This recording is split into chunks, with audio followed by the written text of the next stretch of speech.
La chronique bourse, la quotidienne Zone Bourse, Anthony Bondin. Bonjour à toutes et à tous, bienvenue dans ce point de marché Zone Bourse. Nous sommes le jeudi 18 juin 2026 et aujourd'hui ça s'appelle Star Wars. Le nouveau président de la Fed, Kevin Warsh, a mis les points sur les i dès sa première sortie officielle sur les taux. Sa posture, elle est un petit peu plus ferme que prévu, ce qui a entraîné une pression sur les indices boursiers américains en clôture hier soir. Un petit peu plus tôt, l'Europe avait bouclé sur une 5e séance consécutive de hausse malgré une petite méforme du côté du CAC 40. Pour ses grands débuts à la tête de la Fed, Kevin Warsh a imprimé sa marque en s'écartant de la position que les investisseurs avaient décidé de lui réserver. Beaucoup l'attendaient en effet dans le costume de la colombe séduite par l'intelligence artificielle, convaincus que les gains de productivité finiraient par dompter les prix. Eh bien, le marché a plutôt découvert un faucon préoccupé par une inflation persistante et élevée, au-dessus de la cible des 2% depuis plus de 5 ans. Les taux ne bougent pas pour la 4e fois d'affilée, ça c'était prévu, ils sont toujours dans la fourchette 3,5 à 3,75%.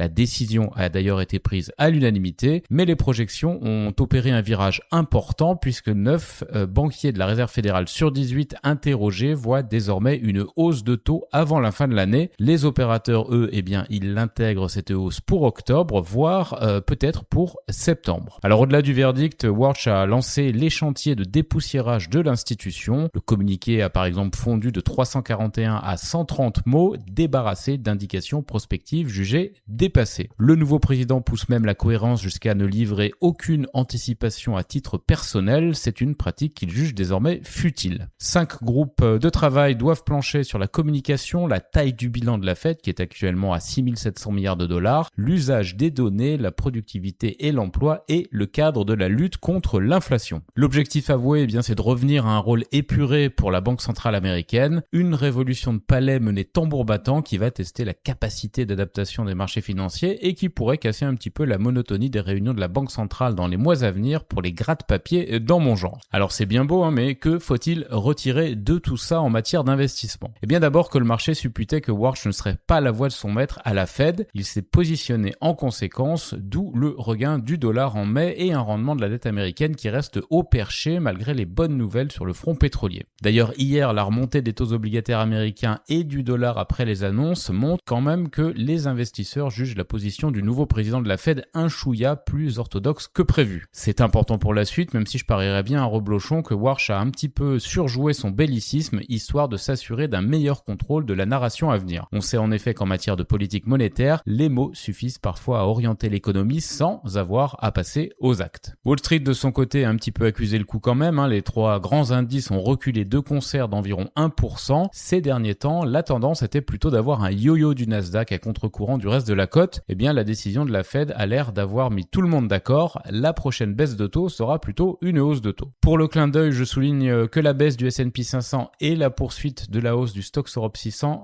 ont fait converger les deux indices. Le premier ne gagne plus que 8,3% en 2026, tandis que le second est à 8% de hausse. Le vieux continent n'est pas encore totalement largué boursièrement. En plus, j'ai pas eu le temps de vérifier, mais il me semble que dividende réinvesti, il est possible que le Stoxx Europe 600 soit devant le S&P 500 en 2026. Dans le même temps, le G7 d'Évian s'est terminé avec la signature d'un protocole d'accord entre les États-Unis et l'Iran pour faire cesser le conflit aux abords du Golfe Persique. Alors en réalité, Donald Trump a signé le document depuis Versailles où il était l'invité d'Emmanuel Macron. Évian, Versailles, les lieux de l'histoire ont l'air de se répéter en France. Cette annonce en tout cas a contribué à entretenir le climat de détente sur les cours pétroliers et à écarter le spectre d'un échec de dernière minute alors que les marchés étaient un peu échaudés quand même par les rendez-vous manqués précédents. Aux États-Unis, les opposants à Trump ont lancé une campagne de sarcasme sur le contenu de l'accord, qui serait pire que celui négocié en son temps par Obama, pourtant largement critiqué par le locataire actuel de la Maison-Blanche. Bon allez, c'est de bonne guerre. Et en définitive, les investisseurs vont surtout retenir que le pétrole recule à nouveau. Donald Trump espère que c'est aussi ce que les électeurs retiendront. En Asie-Pacifique ce matin, les marchés riches en valeurs technologiques gardent un cap haussier malgré la baisse du Nasdaq. Taïwan gagne 0,8%, le Japon et la Corée du Sud progressent d'environ 1,8%, l'Australie est en baisse modérée et Hong Kong lâche 1,7%. L'indice MSCI Asie-Pacifique progresse toutefois de 0,6% parce que les poids lourds coréens et japonais sont en hausse. L'Europe, elle est attendue un petit peu plus mitigée, mais les contrats à terme US sont désormais bien ancrés dans le vert. Du côté de l'actu des sociétés en France, Renault a finalisé le rachat des parts de Volvo et CMA-CGM dans la coentreprise Flexis. Stellantis explore des partenariats pour relancer Maserati. Le trafic a légèrement augmenté dans les aéroports et sur les autoroutes de Vinci au mois de mai. BC Partners aurait des vues sur Edenred selon la lettre. GTT reçoit une commande chinoise pour 3 réservoirs terrestres de stockage de GNL. Biomérieux lance une nouvelle solution de diagnostic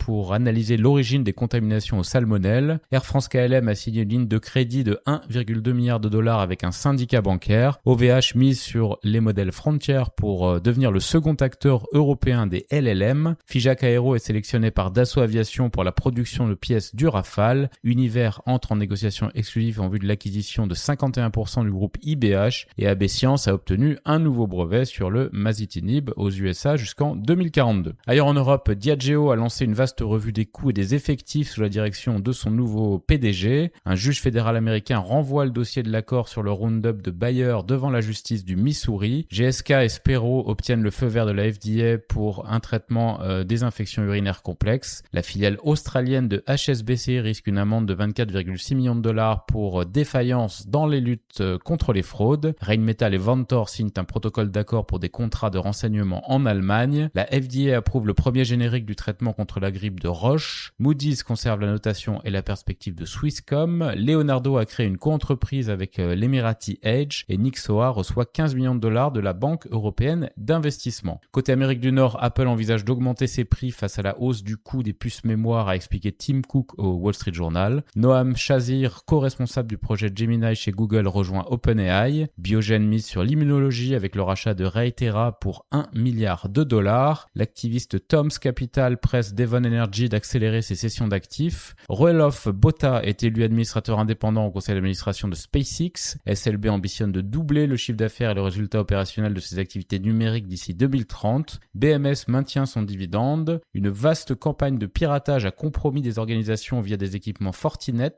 selon des chercheurs. General Dynamics décroche un contrat de 116,6 millions de dollars auprès de l'US Navy pour une torpille. KKR investit 1,4 milliard de dollars dans la location d'avions aux compagnies aériennes et Nucor prévoit un bénéfice supérieur aux attentes au T2 portées par la hausse des prix et des volumes. Sur l'agenda des publications en Amérique du Nord, Accenture et Kroger. Ailleurs dans le monde, Londres serait en discussion avancée avec Nissan pour soutenir l'usine de Sunderland. Aramco envisage de nouvelles cessions d'actifs pour lever plusieurs dizaines de milliards de dollars selon Reuters. SK Hynix livre les premiers échantillons de ses puces de nouvelle génération à ses principaux clients dont Nvidia. Alibaba a lancé son 3e centre de données cloud en Europe. Lenovo prévoit une émission d'obligations convertibles de 2 milliards de dollars. Komatsu envisage de relever ses prix en Amérique du Nord face au risque de baisse des profits au Moyen-Orient. Et Daiichi Sankyo obtient un prêt syndiqué de 200 milliards de yens. C'est terminé pour ce point de marché du jour. Je vous souhaite à toutes et à tous une excellente journée.